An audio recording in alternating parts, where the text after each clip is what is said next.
Baik, kembali lagi ya, Assalamualaikum warahmatullahi wabarakatuh. Kembali lagi bersama kami dalam acara UJ. Alhamdulillah. Apa kabarnya hari ini, Bu? Sehat. Yo, tadi lah tanya juga ya, ya. Baik, hari ini pemirsa di rumah mudah-mudahan dalam keadaan sehat juga. Baiklah, kita langsung perkenalkan ibu-ibu BKMT yang hadir pada hari ini.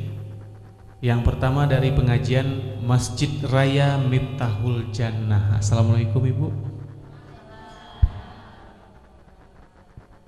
Elo, oren, percampuran biru dan putih ya.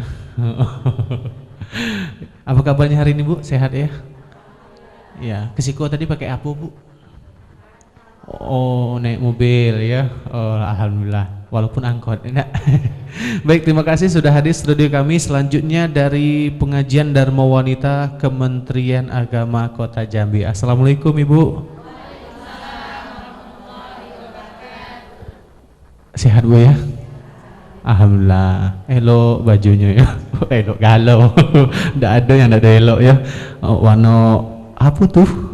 Oh, dongker, bulu dongker ada. Perpaduan antara batik Jambi, Bu ya. Duren apa tuh? Duren sebelah ya. Duren pecah, motif duren pecah tuh Ustadz namanya. Ya, terima kasih sudah hadir studio kami, Ibu. Selanjutnya dari BKMT Kecamatan Sekernan Kabupaten Muaro Jambi. Assalamualaikum, Ibu.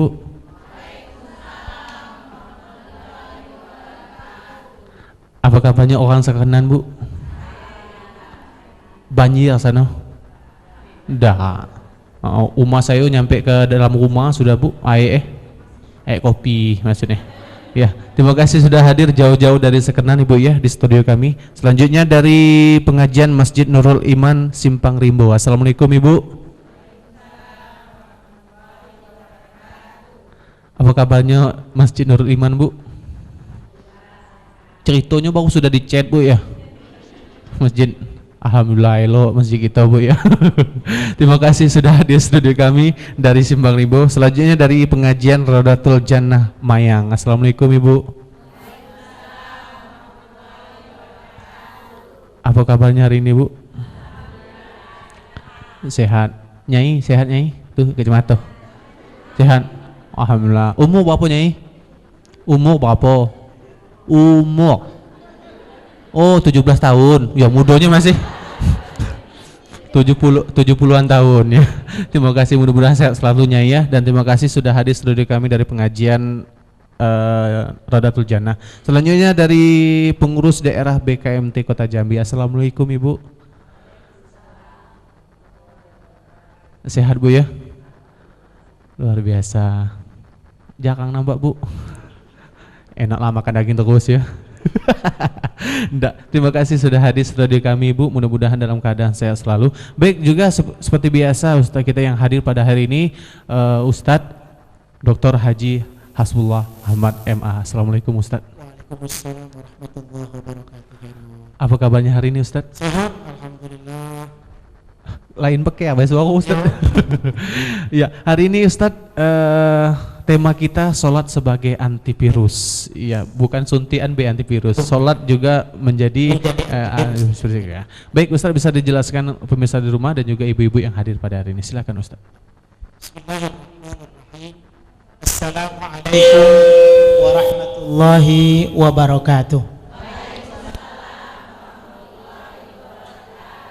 Alhamdulillah, assalatu wassalamu ala rasulillahi la nabiyya ba'da wa ba'd. Pemirsa Jambi TV yang dirahmati Allah, ibu-ibu majelis taklim yang hadir ya, dari Miftahul Jannah, kemudian dari Dharma Wanita Kementerian Agama Kota Jambi, bahkan ibu ketuanya pun hadir bersama kita, Ibu ya. Kemudian BKMT dari Sekernan, subhanallah, kemudian dari Nurul Iman Simpang Rimbo, kemudian dari Rodatul Jannah, dan terkhusus juga pengurus PD BKMT Kota Jambi ya, Ibu Haja Lasmi dan kawan-kawan, beserta pemirsa yang ada di rumah. Alhamdulillah, Jumat ini, hari ini kita sehat. Mudah-mudahan kita semuanya dapat menjadi insan yang taat, dan kelak insya Allah mendapatkan rahmat. Amin ya rabbal alamin. Karena yang membuat kita baik pemirsa bukan orang lain tapi diri kita sendiri. Maka kita berupaya untuk memperbaiki diri menjadi insan yang takwa. Insya hari ini kita berada pada bulan Rajab, bulan yang mulia, bulan yang sempurna, bulan yang diberkati. Ya, karena bulan Rajab itu kalau menurut hadis bulan yang sering dilupakan. Makanya Rasulullah sallallahu alaihi wasallam perbanyak puasa pada bulan ini. Kemudian juga pada bulan Sya'ban, setelah itu masuk Ramadan. Insya. Artinya pemirsa yang ada di rumah, subhanallah, tanpa kita sadari, ternyata tinggal beberapa hari lagi, hitung 2 bulan kurang lebih sedikit, kita akan masuk dalam bulan Ramadan. Setelah Rajab, Sya'ban, setelah Sya'ban, Ramadan. Subhanallah. Bulan Rajab ini dalam sejarah paling besar terjadi pada tanggal 27 Rajab. Yang ini terjadi satu proses perjalanan yang besar dalam hidup Nabi Muhammad SAW yang disebut dengan Isra dan Mi'raj. 27 Rajab. Perjalanan ini merupakan 3 perjalanan Rasulullah yang paling sempurna. 3 perjalanan Rasulullah yang paling sempurna. Perjalanan pertama beliau berdagang sama ayah sama pamannya. Perjalanan kedua beliau hijrah ke kota Madinah. Perjalanan ketiga adalah perjalanan yang paling sempurna menuju rahmat ilahi dengan ketinggian iman dan kesempurnaan, yakni perjalanan Isra dan Mi'raj. Kalau perjalanan-perjalanan lain yang Rasulullah lakukan hanya perjalanan duniawi, Ibu. Dari satu daerah ke daerah yang lain, dari satu provinsi ke provinsi yang lain, dari satu tempat ke tempat yang lain. Tapi kalau ini dari Masjidil Haram ke Masjidil Aqsa, kemudian naik ke Sidratil Muntaha. Subhanallah. Maka perjalanan ini tidak sekedar sebuah perjalanan yang biasa, tidak sekedar perjalanan yang sekedar jalan-jalan ngabisi duit, tidak hanya sekedar perjalanan yang tidak bernilai, tapi justru perjalanan yang penuh nilai dalam kehidupan kita. Subhanallah. Karena perjalanan ini ternyata ya dalam Al-Qur'an kalau kita lihat tercatat perjalanan ini adalah perjalanan yang dilakukan Rasul setelah beliau merasakan apa yang dikenal dengan Amul Huzni, tahun kesedihan. Jadi ada riwayatnya di tahun kedua Hijriah beliau itu merasakan sedih yang cukup mendalam. Bagaimana tidak? Di waktu yang bersamaan beliau harus menerima banyak ujian. Paman meninggal, istri meninggal, ya kemudian ketika itu juga para sahabat banyak yang wafat dalam peperangan. Rasulullah cukup sedih, tapi kesedihan Rasul tidak membuat beliau jauh dari Allah. Kesedihan beliau tidak membuat beliau jauh daripada zikir kepada Allah Subhanahu wa ta'ala. Justru kesedihan itu membuat beliau semangat untuk dekat, cinta, dan mendapatkan rahmat Allah. Subhanallah. Ya, makanya beliau banyak mengadu dengan Allah, banyak curhat dengan Allah. Beda dengan kita pemirsa. Kalau kita lagi banyak masalah, curhatnya di Facebook, curhatnya di Twitter. Ya, tadi baru saya buka Facebook saya, kemudian yang pembuat Facebook itu dia bilang, jangan sering minta di Facebook karena saya tidak pernah mengabulkan doa orang yang curhat di Facebook. Itu kata yang buat Facebook, kan begitu. Karena kenapa? Dia bukan Tuhan. Kalau Nabi tidak, beliau banyak curhat kepada Allah, beliau banyak dekat kepada Allah, sehingga subhanallah, dalam keadaan itu Allah melihat Nabi Muhammad, Allah memberikan kegembiraan kepada Nabi, maka malaikat pun diutus turun ke bumi. Ya, sekalian ada momen, sekalian ada kepentingan, sekalian ada keperluan. Maka malaikat turun ke bumi mengundang Nabi Muhammad SAW atas perintah Allah untuk naik ke Sidratil Muntaha. Ternyata naiknya ke sana itu bukan sekedar naik saja, tapi ada sesuatu yang Allah ingin tawarkan kepada Nabi. Ada sesuatu yang Allah ingin berikan kepada Nabi. Ya, karena kelihatan memang umat Nabi Muhammad ketika itu agak agama baru, kemudian ibadah terlalu mungkin mengekang ketika itu. Maka Nabi Muhammad naik ke atas. Makanya informasi yang kita dapat dalam hadis Sahih Bukhari, sebelum sholat 5 waktu, itu dulunya sholat berjumlah 50 waktu. Kebayang nggak Bu kira-kira 50 waktu? Yang 5 waktu kadang tertinggal, 50 waktu apalagi? Ibu ya. Jadi ketika itu Nabi Muhammad merasa demikian, makanya beliau dipanggil oleh Allah. Selain dalam kesedihan, beliau juga menjawab setiap pertanyaan-pertanyaan dan juga problematika yang ada. Subhanallah. Naiklah Nabi Muhammad ke atas, sampailah sejarahnya kita tahu, Sidratil Muntaha, perjalanan Nabi Muhammad terakhir, bertemu dengan Allah, berdialog dengan Allah. Nabi Muhammad senang bukan main ketika sampai ke langit itu. Senang bukan main ketika melihat keindahan-keindahan dan tanda-tanda kebesaran Allah Subhanahu wa taala dalam perjalanannya mulai dari Masjidil Haram ke Masjidil Aqsa naik ke Sidratil Muntaha. Sehingga beliau dalam kalimat akhir ketika pintu langit terbuka, at-tahiyatul mubarakatus shalawatut thayyibatulillah. Salam hormat untukmu ya Allah, keberkahan, rahmat milikmu ya Allah. Kenapa Nabi ngomong model itu? Karena banyaknya yang ditengok daripada keindahan yang ada, kesempurnaan yang ada. Setelah itu subhanallah, Allah Subhanahu wa taala dan para malaikat pun menyebut, assalamu alayka ayyuhan nabiyyu wa rahmatullah wa barakatuh. Salam sejahtera untuk wahai Nabi, keberkahan dan rahmat bagimu. Subhanallah. Tidak hanya itu, Nabi Muhammad tidak mau selamat dewean, maka beliau pun menambah dengan kalimatnya, menjawab salam yang disampaikan Allah dan malaikat dengan kata-katanya, assalamu alayna wa ala ibadillahi salihin. Salam sejahtera, kesuksesan, kebahagiaan untuk kita semua, terkhusus sampai dengan kita Bu. Dari Isra Mi'raj dulu Nabi Muhammad berdoa sampai dengan kita hari ini, ibadillahi salihin. Apa artinya itu? Hamba-hamba Allah yang saleh. Alhamdulillah.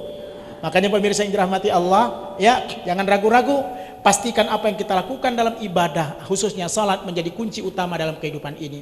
Sebab pernah saya katakan, hidup tanpa salat bagaikan hidup tanpa nyawa. Aduh, na'udzubillah. Islam tidak sedikit pun mentolerir orang untuk meninggalkan salat. Ya, tidak ada kata. Karena namanya salat itu beda dengan ibadah lain. Kalau puasa, tidak puasa Ramadan masih bisa bulan lain Bu. Tidak telah puasa masih ada namanya fidyah. Haji pun hanya diberikan bagi yang mampu, begitu ya. Kemudian zakat pun kalau ada duit ketika zakat, kalau tidak ada berarti nerimo zakat. Sementara sholat tidak telap tegak duduk, tidak telap duduk baring, tidak telap baring isyarat, tidak telap isyarat. Nah, disolatkan Bu, ya, saking wajibnya sholat. Makanya pemirsa dan ibu-ibu, coba lihat dalam fikih, ya, itu diajarkan boleh orang meninggalkan sholat. Boleh dong. Tapi dengan syarat hilang akal. Hilang akal. Maka kalau dia hilang akal atau bahasa lainnya adalah GILA, gila, nah, dibolehkan baginya untuk tidak sholat. Alhamdulillah. Maka sesiapa yang tidak ingin sholat, sebagaimana tercatat dalam fikih, monggo silahkan. Tapi dengan syarat dia harus, kalau dia sehat dan beragama Islam, tidak ada kata tidak, sholat hukum nyawa. Ustadz kasarnya ngomongnya, dah. Coba tanya dengan anak SD yang belajar fikih. Orang-orang yang boleh meninggalkan sholat, satu, ibu yang dalam keadaan, perempuan yang dalam keadaan haid atau nifas. Kemudian yang kedua, nifas itu tidak meninggalkan sholat Bu ya. Kemudian yang berikutnya adalah mereka yang tidak sadar atau pingsan. Kemudian yang berikutnya adalah gila. Nah, tinggal pilih. Kalau laki-laki tidak mau sholat, haid saja. Kalau perempuan sudah ada waktunya kan gitu. Kalau laki-laki tidak mau sholat, nifas saja. Karena memang nifas itu dibolehkan bagi perempuan untuk tidak sholat. Ya, maka tidak ada alasan untuk meninggalkan sholat. Sholat itu antivirus dalam kehidupan kita. Sebagaimana firman Allah, inna salata tanha anil fahsyai wal munkar. Sholat itu mencegah perbuatan keji dan mungkar. Alhamdulillah. Akan kita perpanjang kajian kita nanti. Mungkin ada yang nak banyak bertanya. Begitu Rol. Tadi penjelasan dari itu tadi penjelasan dari Ustadz Haji Muhammad. Nanti bagi ibu-ibu yang hadir pada hari ini, dipersiapkan pertanyaan yang nak bertanya dengan Ustadz, tema ataupun di luar tema juga boleh Bu ya. Tapi di segmen selanjutnya kita rehat dulu sejenak. Selepas pariwara berikut ini kami akan segera kembali, tetap di UJ Ustadz dan Jamaah. الدين لنا والحق لنا والعدل لنا والكل لنا الدين لنا والحق لنا والعدل لنا